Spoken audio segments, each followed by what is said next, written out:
dowladda Kenya ayaa ku dhawaaqday in saaka la xiray soodinta gobolka xeebta ah ee Lamu ay la wadaagto Soomaaliya. warkan ayaa waxaa xaqiijiyay saraakiisha ammaanka ee gobolka Lamu ee dalka Kenya iyagoo sheegay in howlgallo ballaaran dhawaan laga bilaabi doono. ciidamada ammaanka Kenya ayaa howlgal ka dhan Al-Shabaab isla markaana bilaabay in deegaanada Lamu ku xiran ay howlgallo ka sameeyaan. saraakiisha ayaa waxa ay sheegeen in halkaasi uu ku soo laabtay dagaal ay ku soo qaadaan dagaalamayaasha xarakada Al-Shabaab sidoo kalena ay sahlayaan in Al-Shabaab si dhaqso ah ay kuga tallaabaan gudaha dalkaasi Kenya ayna ka soo tallaabaan Soomaaliya. waxa kale oo dadka lagu amray in hay'adaha ammaanka iyo sirdoonka Kenya ay si degdeg ula shaqeeyaan si Al-Shabaab looga saaro deegaanadaasi.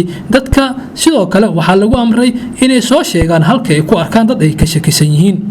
dowladda Kenya ayaa ciidamada fara badan waxay geysay deegaanka Lamu ee xeebta ah waxayna sheegtay in halkaasi ay ku soo wajahan yihiin dagaalamayaasha Al-Shabaab oo sheegay in ay doonayaan in gudaha Kenya fal amni darro ay ka fuliyaan.